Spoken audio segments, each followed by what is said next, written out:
Bonjour chers étudiants, chères étudiantes de la filière SVI STE semestre 1. Je me présente, professeur Al-Hakimi Amal, professeur de chimie à la faculté de sciences d'Al Mehraz de Fès, qui va vous dispenser le cours de chimie générale, module chimie 1, avec mon collègue Rachid Orsel. Dans cette vidéo, je vais aborder le dernier chapitre de la première partie atomistique. C'est la classification périodique des éléments chimiques. Notre objectif est de répondre à certaines questions. Quels sont les critères qui ont permis d'établir le tableau périodique? Quelles sont les difficultés rencontrées? Quelle est alors son utilité pour les chimistes? Je commence par vous donner une historique de la classification périodique. Dès que les chimistes ont connu un nombre important d'éléments chimiques au nombre de 63 atomes, ils ont pensé à leur classification. En 1869, le premier chimiste russe qui s'appelle Dmitri Mendeleïev a eu l'idée de classer les atomes connus à l'époque par masse atomique croissante. Son génie réside dans le fait qu'il a prévu une place pour les éléments manquants et qu'il a estimé leur masse. De plus, il a remarqué que certains éléments avaient les mêmes propriétés chimiques, anticipant ainsi la notion de famille. Cependant, certains éléments lui ont posé quelques problèmes, ne sachant pas où les placer, comme les lanthanides et les gaz rares. La classification actuelle ou moderne connaît un peu de changement, regroupe 116 atomes dont 92 naturels, que l'on peut trouver sous forme d'oxyde dans les minerais. Les autres sont créés artificiellement au laboratoire et ont parfois une durée de vie très courte. La classification périodique se fait en se basant sur le numéro atomique Z au lieu de la masse atomique. On s'appuie sur la structure électronique des atomes. Donc les atomes sont classés par Z croissant et sont regroupés en mettant d'un côté et en mettant de l'autre. Voici le tableau périodique qui regroupe 116 atomes. Même, on remarque ici, on a l'état de l'atome, soit l'état solide ou bien l'état liquide ou l'état gaz. Par exemple, l'hydrogène se trouve à l'état gazeux. Même pour l'oxygène se trouve à l'état gazeux. L'azote aussi, le fluor aussi, le chlore aussi à l'état gazeux. Par exemple, pour les liquides, on trouve ici c'est le Br. Pour les solides, la majorité des atomes sont à l'état solide. Dans le tableau périodique, on remarque que Z croît, le numéro atomique croît de gauche à droite dans une ligne. Donc voici la ligne. La première ligne comprend deux éléments, l'hydrogène et l'hélium. On remarque que Z croît. Par exemple, l'hydrogène, Cz est égal à 1. Si on passe l'hélium, Cz est égal à 2. Après l'hélium, on aura le lithium, 3, Z3, Z4, 5, 6, 7, 8, 9, 10, etc. De même, Z croît de haut en bas. L'hydrogène Cz est égal à 1, le lithium Cz est égal à 3. Le tableau périodique est constitué de 7 lignes. Vous remarquez ici, il est noté 7 lignes.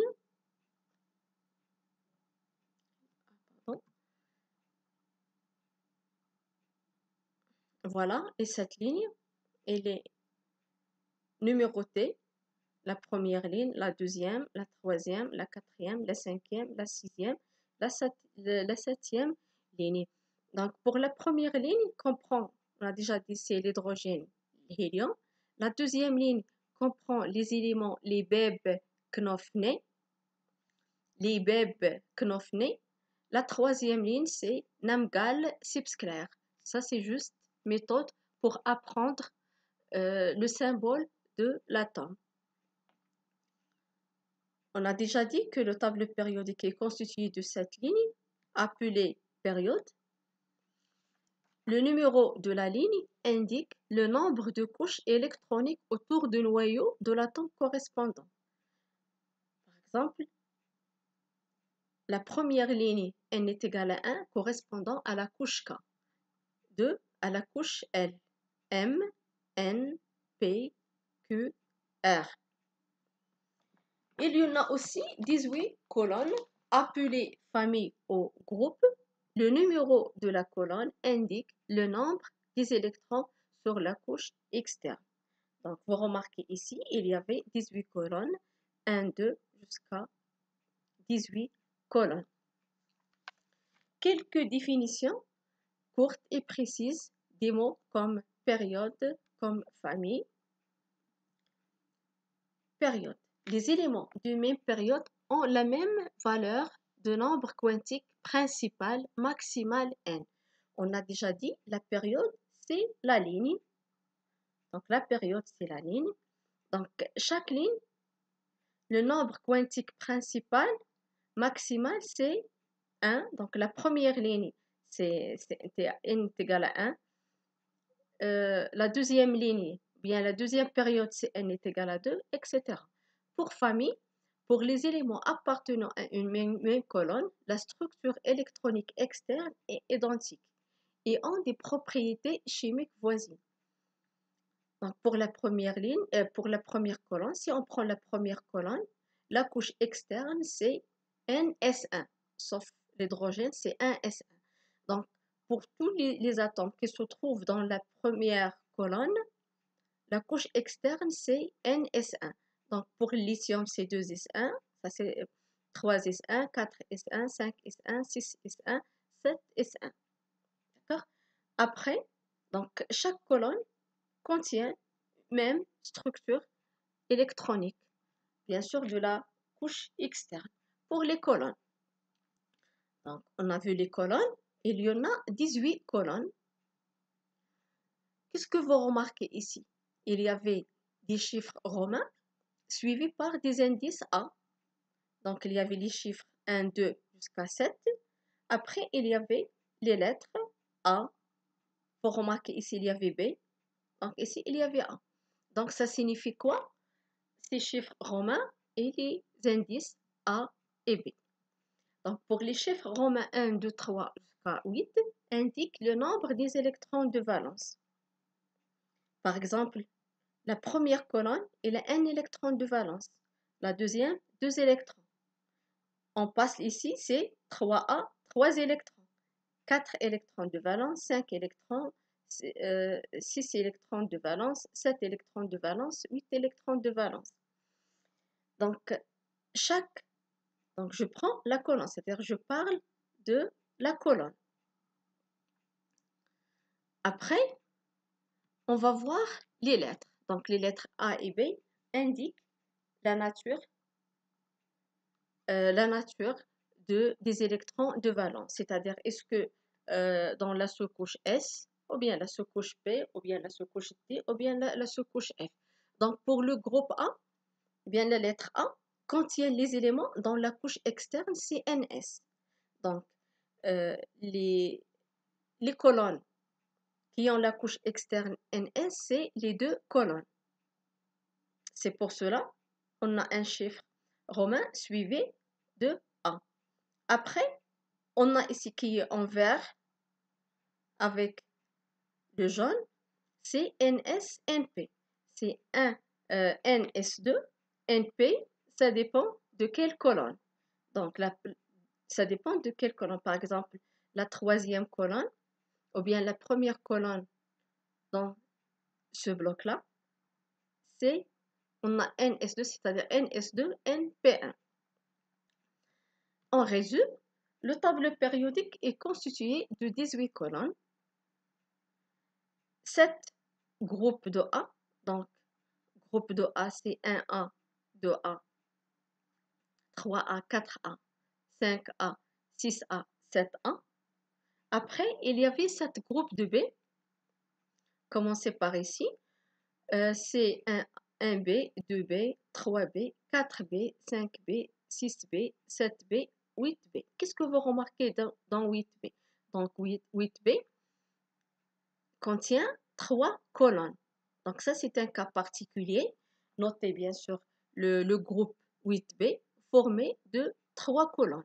Donc, rassemble ces 3 colonnes connues sous le nom des triades qui ont même propriété. Donc, les 3 colonnes ayant même propriété chimique. Qu'est-ce qu'il nous reste? La dernière colonne, le tableau périodique, c'est le groupe 8A correspondant au gaz rare, ou bien gaz noble, ou bien gaz inerte. Couche externe de ces éléments est saturée. En fonction de la place de l'élément, la classification permet de connaître le nombre des électrons sur la couche externe et réciproquement. C'est-à-dire, à partir de Z, je peux savoir la couche de valence, et la couche externe. À partir de la couche externe, je peux classer l'atome dans le tableau périodique. Je peux savoir il est où, donc la place, il est au dessus, c'est-à-dire je peux savoir la famille, je peux savoir, après on va voir le bloc, je peux savoir la période. Réciproquement, parfois, il nous donne ces informations et à nous de donner la structure électronique ou bien Z. Donc bien sûr, c'est même démarche, c'est juste l'inverse. À partir de ces données, on aura la couche externe. À partir de la couche externe, c'est la structure euh, électronique ou bien la configuration électronique. Après, on compte le nombre des électrons. À partir du nombre des électrons, c'est le numéro atomique Z. On a encore un avantage, c'est à partir de tableau périodique, je peux déduire le type d'ion que l'atome va former. C'est-à-dire, à partir du classement de l'atome, je peux déduire quel ion qui va former l'atome. Par exemple, je sais très bien que l'hydrogène, il nous donne H+.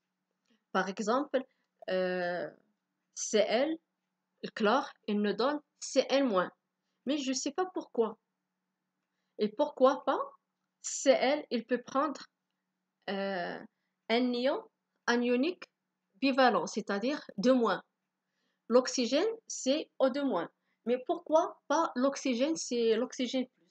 Donc, on va répondre à cette question, à ces questions-là. Je prends la première famille, bien la première colonne. Donc, la colonne, je commence par la première, c'est ça la colonne 1,1, s'appelle famille des alcalins. Couche de valence, c'est NS1. Donc, qu'est-ce que vous voyez ici? Il y avait un électron. Dans la couche de valence, il y avait un électron, c'est-à-dire il y a un électron dans la couche de valence et un électron célibataire. Donc, l'électron célibataire, cette famille, ils ont la particularité qu'il va perdre l'électron. Donc, il va perdre l'électron. Il perd l'électron facilement. Donc, s'il va perdre l'électron, qu'est-ce qu'il va nous donner? Il va donner un élément, ou bien un ion cationique monovalent. C'est Na+, K+, CS+, Rb+. Donc, c'est pour ça on trouve que les atomes qui se trouvent dans cette colonne ou bien dans cette famille, elles nous donnent des cations monovalents. Je passe la deuxième colonne, la famille des alcalineux terreux. Couche de valence, c'est NS2. Donc, NS2, il y a 2 électrons de valence, il n'y a pas des électrons célibataires, mais qu'est-ce qu'il va faire? Il va participer par ces 2 électrons. Il va perdre ces 2 électrons.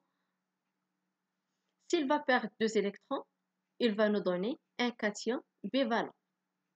Donc, c'est dans le cas de Mg2+, Ca2+, Cr2+, Ba2+, c'est-à-dire les éléments qui se trouvent dans la famille des alcalineux terreux. Les autres colonnes, comme la colonne suivante, c'est la colonne 3A, la famille de bord. Structure électronique externe, c'est NS2, NP1. Donc S saturé, on passe à la sous-couche B. C'est ça, c'est la famille de bord, ou bien la famille de terreux. Qu'est-ce qu'on a déjà dit? Que lorsque on change de colonne, lorsqu'on passe d'un colonne à l'autre, on ajoute un électron. Donc c'est pour ça qu'on a ici, c'est NS2, NP1. La colonne suivante, bien la famille des carbonites, structure électronique externe, c'est NS2, NB2.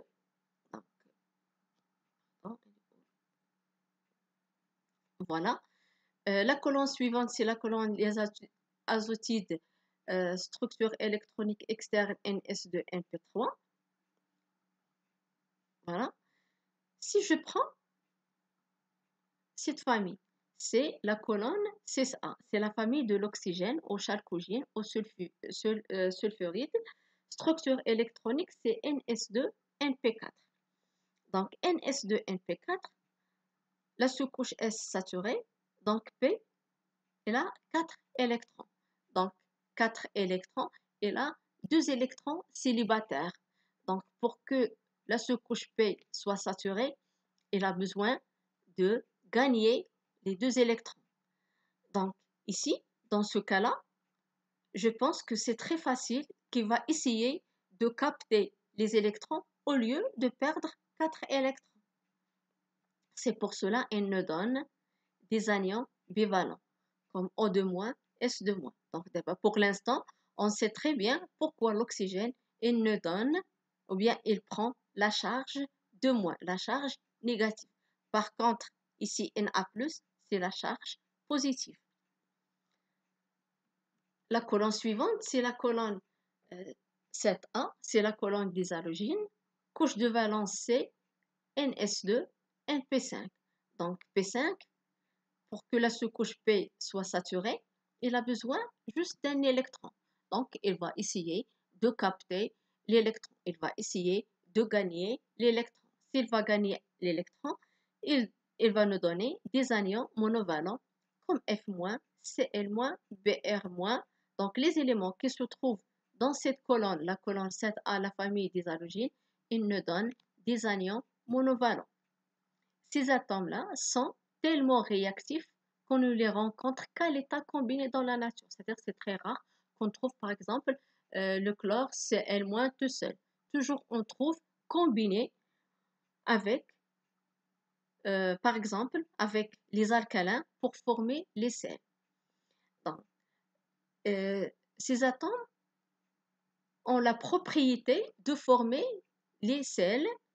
Cette famille tire son nom d'un mot grec qui signifie générateur de sels, c'est-à-dire il forme les sels avec la famille des alcalins. Et aussi, il permet de nous donner même les acides forts avec l'hydrogène, comme HCl, HBr, HF. La dernière colonne du groupe A, c'est la colonne 8A, c'est la famille, on a déjà dit, c'est la famille des gaz rares. La couche externe, c'est saturé, c'est NS2, NP6, sauf dans le cas de l'hélium, c'est 1S2.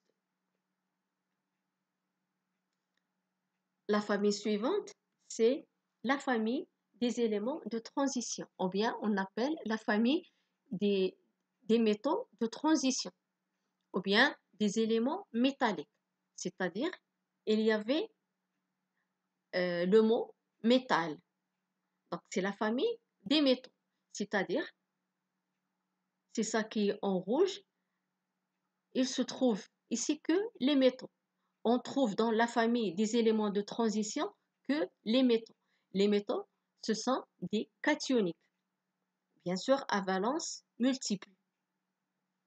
La nature, on trouve parfois Fe2+, Fe3+, Ce+, Ce2+, Zn2+, Al3+. Voilà. Donc, la couche externe, d'abord, la famille des éléments de transition, donc, qui est en rouge. Donc, qui est en rouge, c'est les éléments de transition ou bien les métaux de transition. Donc, les métaux de transition sont de bons conducteurs d'électricité et de chaleur. Ils ont un éclat métallique, c'est-à-dire brillant. Couche externe, c'est N-1 dx, NS2. Donc, D, c'est la sous-couche D. Donc, X, il peut prendre 1 à des électrons maximum. Pourquoi? Parce qu'on sait très bien que D contient 5 cases quantiques. Chaque case quantique, il peut prendre maximum 2 électrons. Pour les blocs, donc pour les blocs, je préfère de vous donner le tableau périodique sous forme de la couche externe. Donc, pour la couche externe, si je prends la première, les deux premières colonnes, qu'est-ce que vous remarquez dans les deux premières colonnes? Toujours, il y avait l'existence, d'un sous-couche S. Donc, il y avait S, les deux colonnes. Toujours, il y avait S, bien sûr, ce qui change, soit la ligne, soit la période, soit le nombre des électrons. Mais toujours la présence de S. C'est pour cela appelé bloc S. La même chose pour P. Donc, pourquoi P? On remarque la dernière sous-couche, c'est P, qui change, bien sûr, c'est le nombre des électrons, mais toujours, il y avait P, appelé bloc P. La même chose pour D, la sous-couche, la dernière sous-couche, c'est D, c'est pour ça, ils l'ont appelé le bloc D. Même chose pour le bloc F. Donc, le tableau périodique est divisé en 4 blocs. On a le bloc S, le bloc P, le bloc D, le bloc F. Donc, ces blocs ayant même couche externe et aussi même propriétés chimiques. On résume. Donc, pour le bloc S, structure électronique externe NS1 ou NS2, il comprend deux colonnes, la première colonne et la deuxième colonne. On a deux familles, c'est la famille des alcalins et la famille des alcalines terreux. Pour le bloc P, on trouve ces colonnes de 3A à 8A. Couche externe, c'est NS2, NPX. Le bloc D, on a déjà dit la structure électronique externe, c'est N-1 DY, NSY. Il prend les colonnes de ce bloc D, les colonnes de 1B à 8B. Il ne faut pas oublier que 8B comprend 3 colonnes. Donc, ces éléments de transition, ils ont la particularité de former les complexes. On sait très bien, pour former le complexe, on a besoin d'un métal. Les métaux se trouvent où? Ils se trouvent dans le bloc D. Pour le bloc F, structure électronique externe, c'est N-2 FX, N-1 DY, NS2. Donc, pour F, il peut prendre le nombre des électrons entre 0 et 14 parce que F contient 7 cases quantiques. Donc, pour les éléments, on a N est égal à 6, appelé famille les lanthanides. Donc, c'est ça. Ça, c'est les lanthanides. N est égal à 7, c'est la famille les actinides. Donc, ces atomes sont tous radioactifs et sont très lourds de point de vue la masse atomique et de point de vue Z.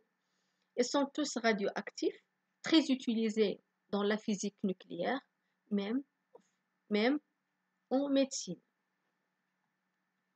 Un exercice d'application pour mieux comprendre. Comme exemple, j'ai pris l'atome de carbone qui a le nombre des électrons ou bien le numéro atomique Z est égal à 6. La question, à nous de chercher la période, la colonne, la famille et le bloc. On a Z. La question, c'est de donner le classement de l'atome de carbone, de l'atome de carbone dans le tableau périodique.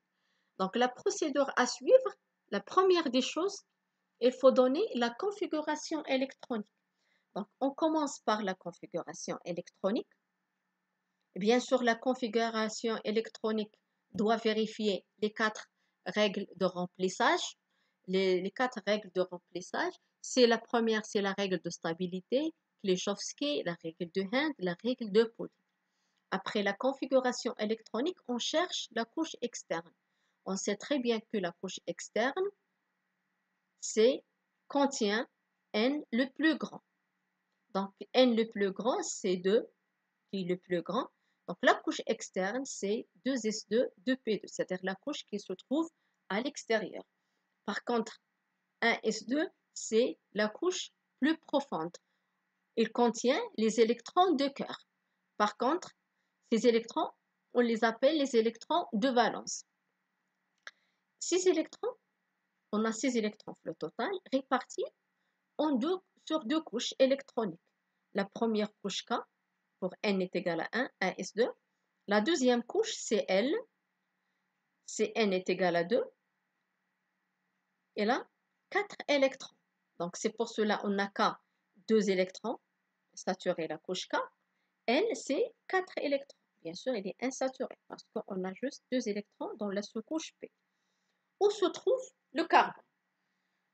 Donc, à partir de la couche externe, je peux déduire que le carbone se situe dans l'intersection de la deuxième ligne. Pourquoi la deuxième ligne?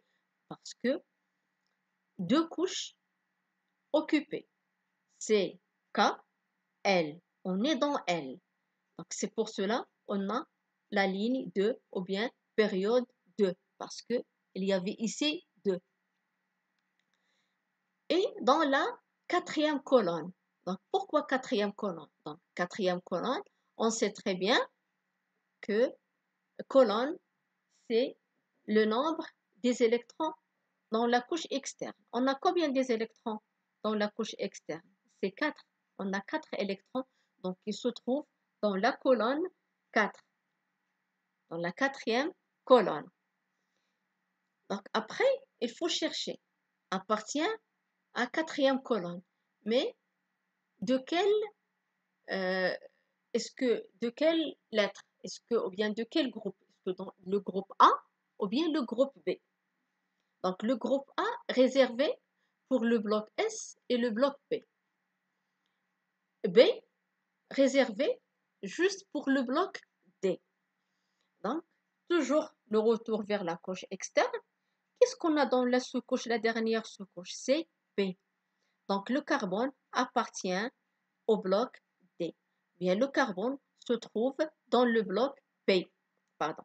Le carbone se trouve dans le bloc B. En résumé, période, c'est N est égal à 2. On a déjà dit pourquoi N est égal à 2. Donc, voilà. Le bloc, c'est le bloc B. Voilà. C'est la sous-couche B. La colonne, c'est la colonne 4A. Parce qu'il a 4 électrons dans la couche de valence. La famille, c'est la famille des carbonides. Carbonides, on a déjà vu que les familles, il y en a la famille de bore, la famille de carbonides, la famille des azotides. Donc, ces noms-là, il prend le nom de la première de l'atome qui se trouve en tête de la colonne. Donc, je sais en tête de la colonne, c'est à partir de la période 2. Parce que la période 1 contient juste l'hydrogène et l'hélium.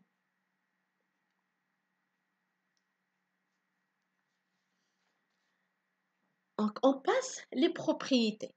Donc, les propriétés chimiques de l'atome dépendent particulièrement de sa configuration électronique de la couche externe. Parmi les propriétés qui peuvent donner une idée sur le comportement chimique de l'atome, on cite l'aptitude à perdre ou gagner des électrons, c'est-à-dire l'atome, il va réagir pour gagner ou perdre d'électrons de façon à avoir comme structure électronique externe celle des gaz rares, le plus proche, et la capacité de déformation du nuage électronique. Donc, parmi ces paramètres, le rayon atomique. Donc, le rayon atomique, c'est la moitié de la distance séparant deux atomes d'un même élément liés par une liaison covalente. Donc, liaison covalente, c'est une liaison chimique, c'est la mise en commun des électrons. C'est-à-dire chaque atome il va participer par un électron pour former une liaison. La définition la plus simple de rayon atomique, la distance entre le noyau et la dernière couche électronique de l'élément. Le noyau, le centre, entouré par les couches K, L, M, N, P, Q, R. Par exemple, l'hydrogène, il est juste dans la couche K. Si on a déjà vu le carbone, dans la couche L. Si je prends par exemple le chlore, dans la couche 3. Donc, bien sûr, le rayon change. Le rayon de l'hydrogène, c'est-à-dire la distance entre la couche K et le centre, c'est pas la même que la distance entre le rayon vers la couche L. On va voir l'évolution de rayons atomiques selon bien dans le tableau périodique. Donc, voici le tableau périodique, mais avec des significations de rayons atomiques, c'est-à-dire le rayon atomique représenté selon la taille de sphère, c'est-à-dire l'évolution. Est-ce qu'il va, la taille, est-ce elle sera plus grande ou bien plus petite, etc. Qu'est-ce que vous remarquez si je prends la période? Donc, selon une période, qu'est-ce que vous remarquez? Je prends l'exemple, ça se voit très clair. Donc, la première, la tombe, et ça se voit que la taille de la sphère plus grande. Après, la taille de la sphère diminue. D'accord? C'est-à-dire, je sais très bien, dans une période, Z augmente. Donc, on ajoute par un électron. Par exemple, le lithium, si on a déjà dit c'est 3, donc après c'est 4, etc. Donc Z augmente, le rayon atomique diminue. C'est dans une période. Si je prends la colonne, donc la colonne, ça se voit que la taille de la sphère ou bien la taille de l'atome très petite, après elle sera grandie. Donc le rayon atomique, si Z augmente, le rayon atomique augmente. Un exemple, comme exemple, j'ai pris la colonne, c'est pas la colonne, c'est la ligne 2, c'est les Bebe Knopf, donc Ne, les gaz rares.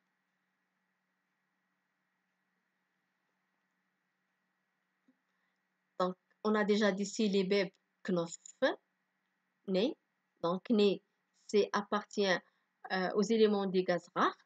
Donc, il manque, pour la ligne 2, il manque Ne. Donc, lithium. Lithium, Cz est égal à 3, 4, 5, 6, 7, 8, 9. Donc, Z augmente. On a déjà vu que si Z augmente, le rayon atomique, il va diminuer. Donc, effectivement, d'après le calcul, ils ont trouvé que le rayon atomique diminue. Donc, on va voir un autre paramètre, c'est le potentiel d'ionisation. Donc, ça veut dire quoi, potentiel d'ionisation?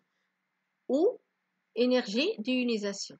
C'est l'énergie nécessaire pour arracher un électron d'un atome à l'état gazeux. Ou bien, c'est l'énergie minimale qu'il faut fournir à un atome dans son état fondamental et à l'état gazeux pour lui arracher un électron. Ce qui est très important, c'est l'état fondamental et l'état gazeux. C'est-à-dire, on prend les atomes qui se trouvent à l'état gazeux pour qu'ils nous donnent un élément qui prend la charge positive. C'est-à-dire, va arracher un électron. Arracher, c'est-à-dire, il va perdre un électron. Donc, c'est ça l'énergie d'ionisation. Donc, l'énergie d'ionisation, toujours positive, généralement exprimée en électrovolts. On va voir l'évolution selon le tableau périodique. Si je prends même période, Z augmente, le potentiel d'ionisation augmente.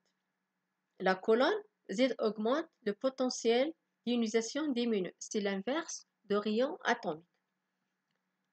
Je passe paramètre suivant, c'est l'affinité électronique. Donc, le phénomène d'affinité électronique, c'est le phénomène inverse du potentiel d'ionisation. Au lieu qu'il va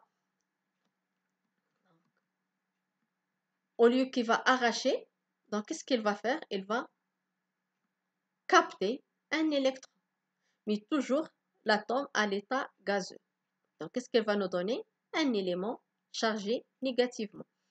Donc, l'affinité électronique, c'est l'énergie dégagée lorsqu'un atome gazeux capte un électron. Même chose exprimée en électron-volt. C'est un phénomène inverse de l'ionisation. L'évolution, c'est même évolution que le potentiel d'ionisation. Dans une période, sur une même période, Z augmente, l'affinité électronique augmente. La colonne, si Z augmente, l'affinité électronique diminue. Ça, c'est juste un exemple. L'électronégativité. L'électronégativité, c'est le pouvoir d'attirer un électron par un élément dans une liaison covalente. Un élément qui perd facilement un ou plusieurs électrons est dit électropositif. Donc l'électronégativité, on va voir l'évolution de l'électronégativité dans la classification périodique ou bien dans le tableau périodique. C'est la même chose, même évolution, l'affinité électronique et le potentiel d'ionisation. C'est-à-dire sur une même période, Z augmente, l'électronégativité augmente. Colonne, Z augmente, l'électronégativité diminue. Donc, il y en a les trois paramètres pour l'évolution de ces trois paramètres, c'est même évolution dans le tableau périodique ou bien dans la classification périodique. Par contre, le rayon atomique, c'est l'inverse. On va voir le calcul de l'électronégativité. Donc, il y avait deux méthodes qu'on sous les noms des chercheurs qui s'appellent Pauling et Mulliken ont été utilisées pour évaluer l'électronégativité. Donc, on a déjà vu, c'est juste l'évolution. Est-ce que cet atome il est plus électronégatif que l'autre, ou bien, etc. Ou bien le potentiel, ou bien le rayon, etc. Mais après, on va essayer de donner une valeur. Donc, on va voir le calcul de l'électronégativité selon Pauling et selon Mulliken. Je commence par Mulliken, qui est plus facile. Juste, il a pris en considération l'énergie d'ionisation et l'affinité électronique. Donc, l'électronégativité, c'est la moyenne des deux, tout simplement. Comme définition, selon Mulliken, il a considéré l'électronégativité comme la moyenne arithmétique de l'énergie d'ionisation et de l'affinité électronique. Donc, l'échelle de Pauling,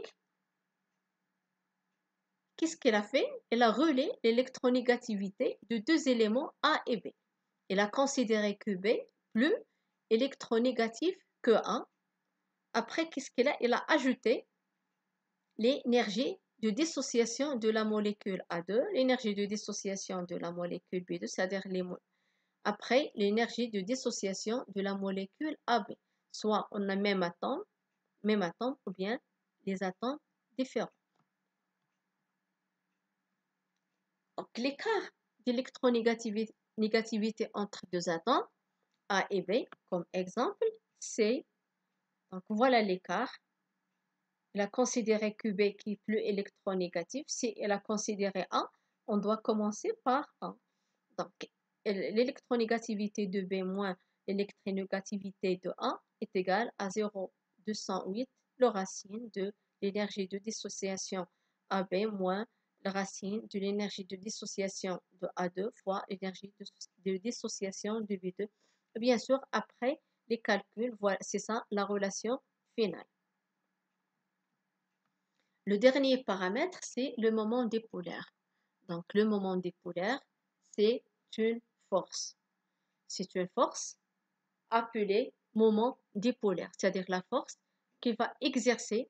On a deux atomes, donc le moment dipolaire, c'est entre deux atomes. Donc, on a deux atomes, donc le moment dipolaire, c'est la force exercée par l'élément plus électronégatif vers l'élément qui est le moins électronégatif.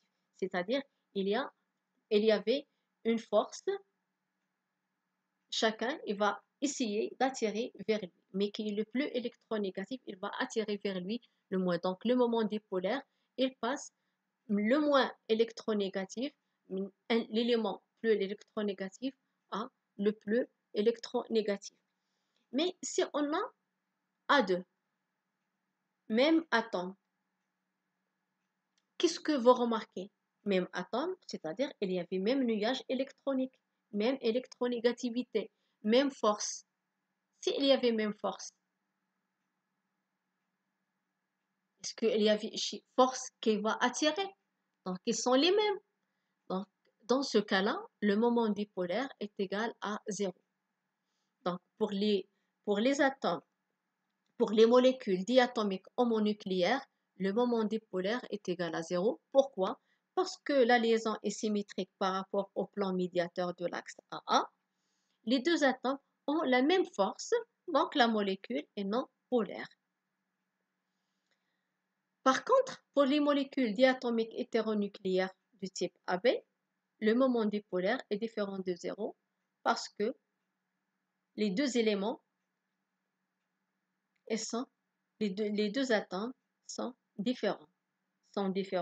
De point de vue l'électronégativité, de point de vue la force, de point de vue le nuage électronique, etc. Donc, pour mieux comprendre, un exemple de la molécule HCl. Donc, on a HCl, deux atomes différents, l'hydrogène et le chlore, la couche externe différente. Donc, pour HCl, on a une liaison covalente entre l'hydrogène et Cl. Il y a un recouvrement électronique, c'est-à-dire il y avait le changement, bien recouvrement des électroniques entre l'hydrogène et le chlore. Donc pour l'hydrogène, il y avait un petit nuage. Par contre, le chlore, il y avait un grand nuage. Pourquoi? Parce que l'hydrogène, la couche externe, c'est un S1, c'est juste la couche K. Par contre, le chlore, elle est dans la ligne, bien dans la période 3, dans la couche 3, c'est K, L, M, dans la couche M. Donc le nuage électronique du chlore, il va être plus que le nuage électronique de l'hydrogène. Après, on va voir le moment dipolaire. Donc l'existence d'une force à l'intérieur de la molécule qui fait le chlore, donc le chlore, attirer le nuage électronique vers lui. Donc le grand qui va gagner.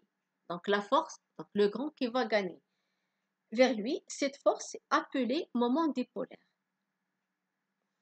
Cette force se déplace de l'élément moins électronégatif vers l'élément le plus électronégatif, c'est-à-dire le moment dipolaire, il va passer l'hydrogène à le chlore. Donc le chlore, il va attirer le nuage de l'hydrogène. Donc après, on va voir pour les charges. Donc pour l'hydrogène, il prend la charge plus parce qu'il a un déficit en électrons, moins parce qu'il a un excès des électrons. Donc le calcul de le moment dipolaire, voilà la relation, c'est le moment dipolaire, c'est ça, la charge partielle fois R. R, c'est-à-dire, c'est la distance internucléaire. Donc c'est ça R, c'est la distance entre les deux atomes. Donc le moment dipolaire, c'est la valeur absolue. Il y en a parfois on aura positif, parfois on aura négatif. D'accord? Ici, bien sûr, c'est les vecteurs. Qu'est-ce qu'il nous donne? C'est la charge fois la charge d'électrons fois la distance internucléaire. Donc comme exemple, on a pris c'est HCl. Donc, voilà la relation. C'est ça la relation, mais la relation c'est en unité coulomb-mètre.